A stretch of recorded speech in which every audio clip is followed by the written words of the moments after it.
Bien, chers élèves, bonjour. Dans cette vidéo, je voudrais bien vous montrer la technique qu'il faut donc utiliser pour faire la représentation graphique d'une fonction affine. Alors, connaissant bien sûr la formule algébrique, hein, vous devez remarquer ici dans cet exercice, qui est l'exercice numéro 3 que je vous ai déjà demandé à faire, que chaque fonction ici est donnée par sa formule algébrique. Hein, tout ce qui est en fonction de x. Voilà donc les formules de chaque fonction. Voilà. Alors la première fonction c'est 2x plus 3, donc f de x égale à 2x plus 3. La deuxième fonction c'est g de x égale à moins 2x plus 1, h de x égale à 6x moins 2. Tous ce sont des fonctions affines. T de x égale à moins 3x, c'est une fonction affine particulière qu'on appelle une fonction linéaire avec le p qui est égal à 0. Et puis le L de x égale à moins 2. Moins 2, c'est une fonction affine, mais une fonction affine particulière. Elle s'appelle une fonction constante avec le m égale à 0. M, c'est le coefficient directeur. N'oubliez pas qu'on avait vu la dernière fois qu'une fonction affine a pour formule générale mx plus p ou bien ax plus b. Alors dans les deux cas, c'est des cas particuliers où ici, le p est égal à 0 et ici, le m est égal à 0, qui est le coefficient directeur de la droite.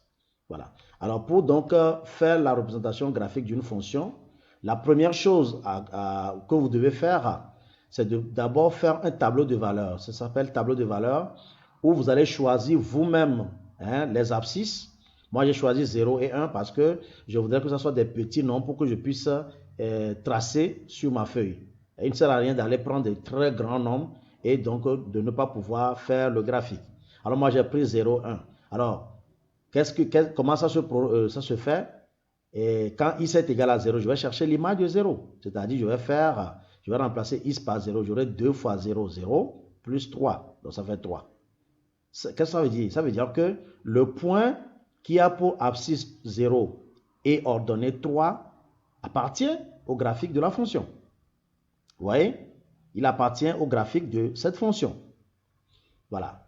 Et puis, le point d'abscisse 1 ordonnée 5, parce que je vais prendre x égale à 1 et je remplace. Je vais calculer f de 1, ça fait 2 fois 1 plus 3. Donc 2 plus 3, ça fait 5. Donc le point d'abscisse 1 et d'ordonnée 5 aussi est un point qui se situe sur le graphique de la fonction. Alors, j'ai dit la dernière fois qu'une fonction affine, sa représentation graphique, c'est une droite. Ça veut dire que ces deux points-là sont sur la droite. Le premier point 0, 3 et le second point 1, 5 appartiennent à la droite qui représente la fonction affine 2x plus 3. Alors, je vais d'abord chercher ces deux points. Le point 0, 3. Je vais là, sur l'axe des abscisses, voilà 0, voilà 3. Voilà donc le premier point. Il est là. Voilà le premier point, 0, 3. Et le deuxième point, 1, 5. Je suis là, 1, abscisse 1, ordonnée 5. Voilà le second point. Alors, avec deux points, je peux tracer une droite. Je n'ai pas besoin de plusieurs points. J'ai besoin juste de deux points, ça me va déjà. Alors, je joins les deux points et je prolonge dans le même sens pour avoir donc la droite qui est la représentation graphique de la première fonction f de x égale à 2x plus 3. Vous voyez? Et je mets sur la droite parce que j'ai dit, il faut mettre un élément qui caractérise la droite. Le seul élément qui caractérise cette droite, c'est son équation de droite.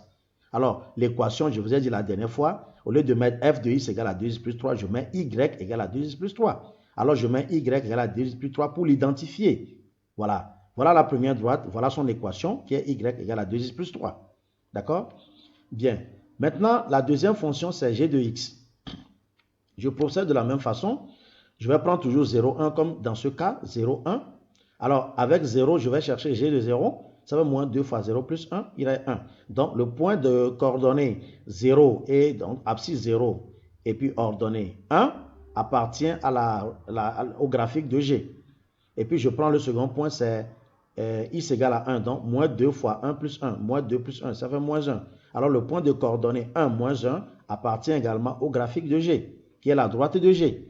Vous voyez? Alors, je vais chercher donc, à placer ces points. 0, 1, voilà le point qui est là, 0, 1. Et puis 1, moins 1. 1, moins 1, le voilà ici. Alors, je joins les 2 points et je prolonge, puisque c'est une droite, c'est un ensemble de points, une infinité de points. Une droite n'a jamais de limite. Alors, je prolonge et puis je mets donc comme élément caractéristique l'équation de la droite y égale à moins 2x plus 1. Voilà. Ça, c'est le deuxième graphique pour la fonction. Alors, nous continuons avec la fonction h. Même chose, tableau de valeurs, je prends toujours abscisse 0 et 1. Alors 0, j'aurai 6 fois 0 moins 2, il va rester moins 2. Et puis 1, 6 fois 1, 6, moins 2, 4. Alors, j'ai les 2 points que je dois placer et tracer le graphique de la fonction h. Alors 0 moins 2, 0 moins 2. Voilà le premier point. Et puis 1, 4, 1, 4. Donc voilà 1 et 4, voilà le second point. Et donc je trace et je prolonge. Je prolonge. Élément caractéristique, l'équation de la droite 6x moins 2. Je l'écris sur la droite. Voilà la représentation graphique de la fonction affine h de x. Je continue avec la fonction t de x. Toujours le même tableau de valeurs. Alors, je prends 0, 1 toujours, abscisse 0, ordonnée 0, abscisse 1, ordonnée moins 3. Et je vais sur donc le graphique, je mets 0, 0. Et puis 1, moins 3. Voilà. Alors, je joins les 2 points et je prolonge. N'oubliez pas de prolonger. Et puis, je mets l'élément caractéristique y égale à moins 3x. Vous avez remarqué que cette droite a une particularité. C'est qu'elle passe par l'origine, le point origine des axes. Bien. Et le dernier graphique que nous allons tracer, c'est pour la fonction L de x égale à moins 2. L de x égale à moins 2. Alors, si c'est égal à 0, on a toujours moins 2. Si c'est égal à 1, moins 2. N'oubliez pas que c'est une fonction constante. Alors, 0 moins 2, voilà. Et puis 1 moins 2, c'est toujours le même point. Donc, je trace une droite horizontale. Voilà. Donc, voilà comment je peux passer par la représentation graphique des fonctions affines. N'oubliez pas que j'ai réussi à tracer tous les graphiques à partir des points de coordonnées. Si je connais bien les points dans les tableaux, je peux donc représenter facilement les fonctions affines. D'accord? Bien, je vous remercie pour votre attention et puis je vous ferai une autre vidéo pour la suite. Merci.